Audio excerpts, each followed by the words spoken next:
She said, "You take everything too seriously." I said, "Even love?" She laughed and walked away. 3 weeks later, she saw what not taking it seriously really looked like, and who was laughing then.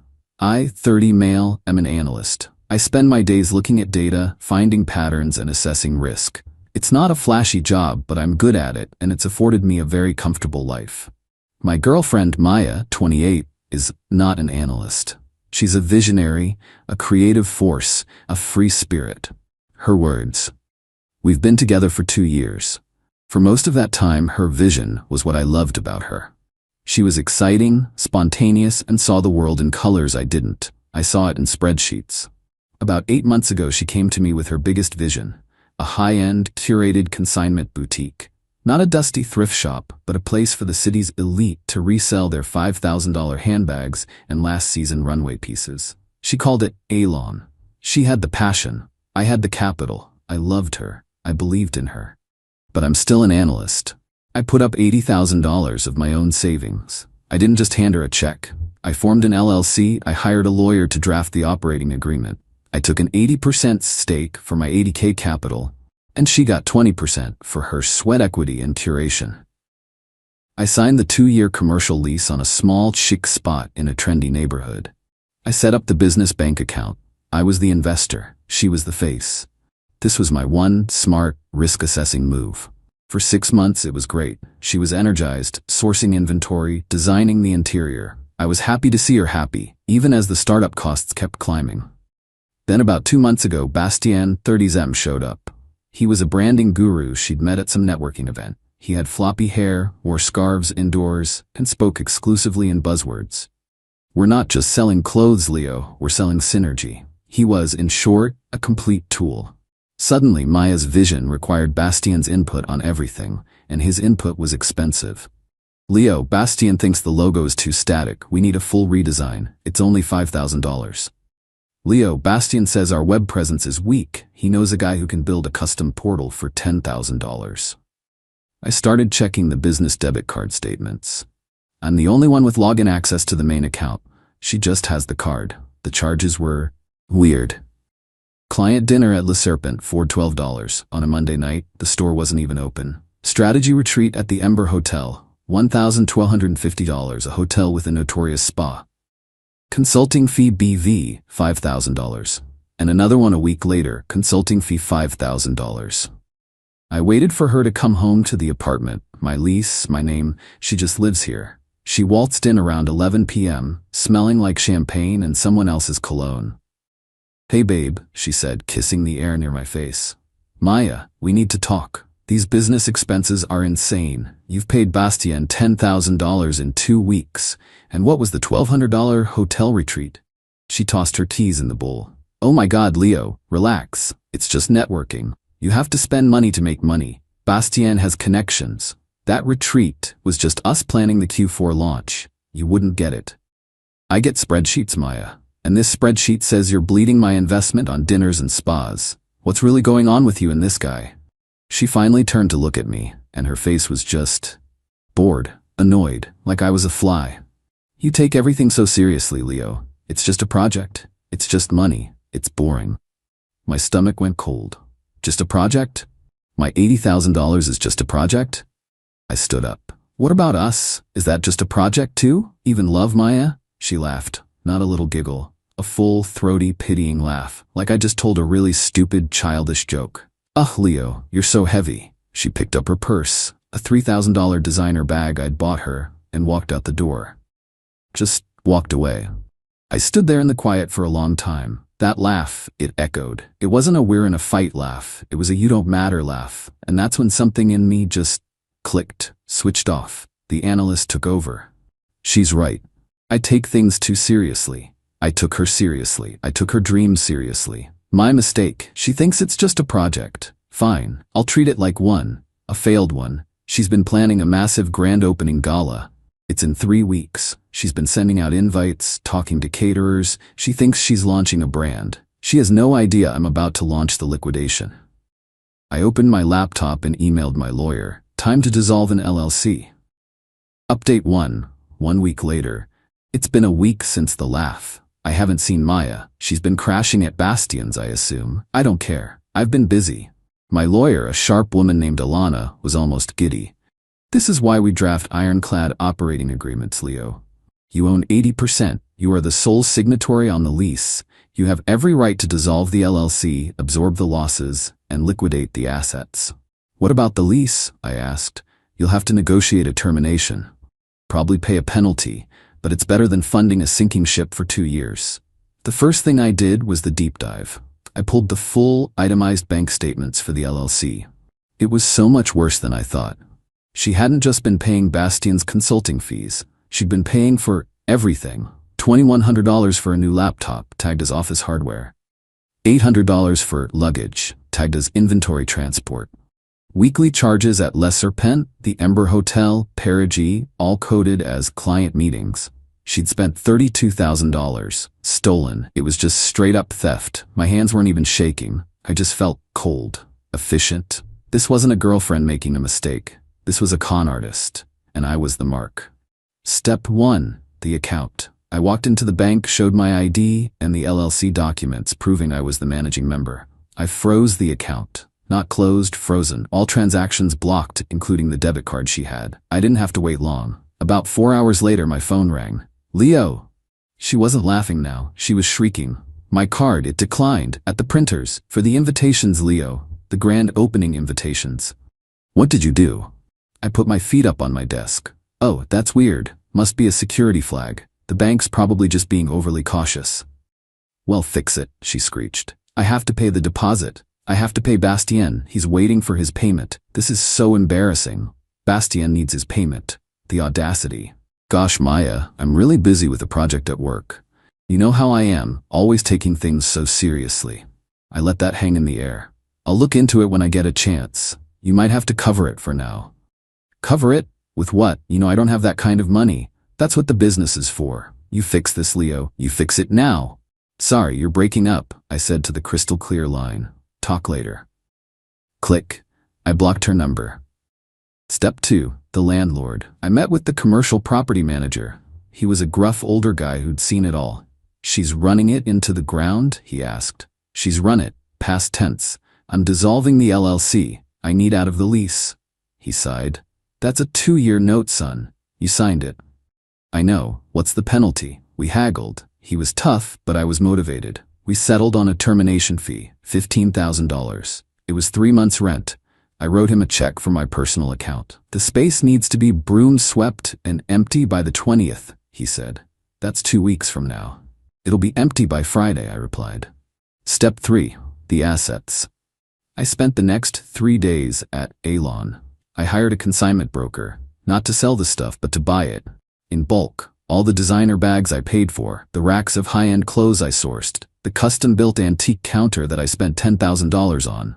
The broker gave me 60 cents on the dollar. I didn't care. It was cash. I sold the fixtures, the lighting, the velvet synergy couch Bastien insisted on. Sold it all for pennies. By Friday, the store was a concrete shell. Just like when I first signed the lease. I've moved all my personal belongings out of our apartment. I put them in storage. I'm staying at a corporate hotel for now. The lease on the apartment is up at the end of next month, and I've already given notice. She can have the empty apartment. Here's the fun part. Maya is still planning the grand opening. She must have found some way to pay for the invitations. Maybe borrowed from Bastien or her parents. She's been posting about it on Instagram. Counting down the days, Elon grand opening boss babe. She's been sending me angry texts from Bastien's phone, which I've also blocked. She has no idea. She's inviting 100 of the city's elite to a party in an empty, locked concrete box. The grand opening is next Tuesday. I might just have to watch, from a distance. Update 2, 3 weeks later, the grand opening. Tonight was the night, the big grand opening gala for Elon. The last 2 weeks have been quiet. I finalized the dissolution of the LLC after the lease termination. The for lease sign went up in the store window 4 days ago. Maya has been completely dark. I assume she's been so busy planning her party that she hasn't even driven by her own store. The level of delusion is breathtaking. I couldn't not go. I'm not a monster. I'm an analyst. I need to see the data. I posted up at a wine bar across the street, had a perfect view of the storefront. I ordered a very expensive Cabernet and a cheese plate. I earned it. 7 p.m., the caterers arrive, a big white van. Two guys get out, look at the for lease sign, look at their clipboard, and start making confused phone calls. This is amazing. 7:15 p.m., Maya and Bastien pull up, not in her old Jetta, in a gleaming black rented Tesla. Of course, she gets out. She's wearing, I don't even know, a silver dress that looks like it's made of tinfoil, a ball gown. She looks like a baked potato. Bastien is in a velvet suit, in summer. 7 since she strides up to the door, arm in arm with him. She puts her key in the lock. It doesn't turn. She jiggles it. She tries again. She looks annoyed. She knocks. Leo, are you in there? What's wrong with the key? She puts her face to the glass, and she freezes. I can see her, even from across the street. The panic. She's looking right through the glass at an empty concrete box. The antique counter is gone. The racks are gone. The velvet couch is gone. The only thing in there is an old broom I left in the corner. She starts backing away from the door, shaking her head. Bastien, who's been on his phone, finally looks up. What is it, darling? It's locked? He looks. His face goes slack. 7:20 p.m. The first guests arrive. An older couple in black tie. They walk up, see Maya, see the for lease sign, see the confused caterers. The woman says something, pats Maya's arm, and they get right back in their Uber. This is the moment. My phone buzzes. A number I don't recognize. Her mother's, a friend's. I pick up. Leo, where is it? Where is my store? It's pure, undiluted animal panic. I've never heard a sound like it. The guests are here. The caterers are here. Leo, what is happening? I take a sip of my wine. What store, Maya? Elon, my store, our store. It's empty. The sign is gone. The counter is gone. Leo, did we get robbed? Oh, that, I said, swirling my glass. That project. Yeah, I decided not to take it seriously anymore. You were right, Maya. It's just a project. It's just money. Silence. A horrible, strangled silence. Then Bastien's voice in the background, sharp and ugly. What did he say? What did he do? The funding. You said he was a done deal. You said he was wrapped around your finger. Uh-oh. He wasn't supposed to say the quiet part out loud. Leo? Maya's voice is a whisper now. You can't. I did, I said, and I felt a smile spread across my face. A real one. You taught me to lighten up, to not be so heavy. And you know what? It feels great. I'm actually laughing, Maya. See? This is hilarious. I'm going to sue you, she roars, the panic turning to rage. I'm going to ruin you. I'll call the police. For what? For dissolving an LLC I own 80% of? For selling inventory I paid for terminating a lease I signed with my own money to cover your theft? Good luck with that. Don't take it so seriously, babe. I hung up. I watched for another 10 minutes. More guests arrived. More Ubers pulled up, paused, and pulled away. It was a parade of confusion and secondhand embarrassment. Maya was just standing on the sidewalk in her tinfoil dress, screaming into her phone. Bastien was yelling at the caterers. Finally, she just crumpled, sat right down on the curb, her head in her hands. Bastien threw his velvet-suited arms up, kicked the for lease sign, and stormed off down the street, leaving her there. I finished my wine, paid my bill, and walked home. I think I'll sleep well tonight. Final update, 1 month later. The dust has settled. The silence has been profound. I moved into a new apartment. It's smaller, just a 1-bedroom, but it's all mine. The lease I was in, the one she lived in, is done. I left her the keys and a copy of the final utility bill. But as expected, the entitlement wave wasn't over. It just changed tactics. Dirty trick 1, the mother. About a week after the gala, I got a call from an unknown number. It was her mother, Lorraine. Lorraine. Leo, honey, thank God. Maya is just, she's a wreck. I don't know what kind of fight you two had, but you need to fix this. Me. There's nothing to fix, Lorraine. The business is dissolved. The relationship is over. Lorraine. Don't be dramatic. You promised her this store. You can't just take a girl's dream away because you're in a mood. She put her soul into that. Me. She put $32,000 of my money into her soulmate, Bastien. I have the bank statements. She's a thief, Lorraine. There was a pause. A cold one. Bastien is a lovely young man. She's a creative person, Leo. Creatives are fluid. You're just an accountant. You can't put a price on that kind of vision. Now, I expect you to do the right thing. Apologize and buy her a new store. A better one. I was speechless. The sheer unmitigated gall. Buy her a new one. Me, Lorraine, you are delusional. I hung up. Dirty trick 2, the guru. 2 days later, a certified letter arrives. It's from Bastion Vanguard Strategies. It's an invoice for $25,000. Line items included: brand strategy and realignment $15,000, synergistic vision casting $5,000, emotional labor and creative support $5,000. He was invoicing me for emotional labor. I laughed so hard I cried.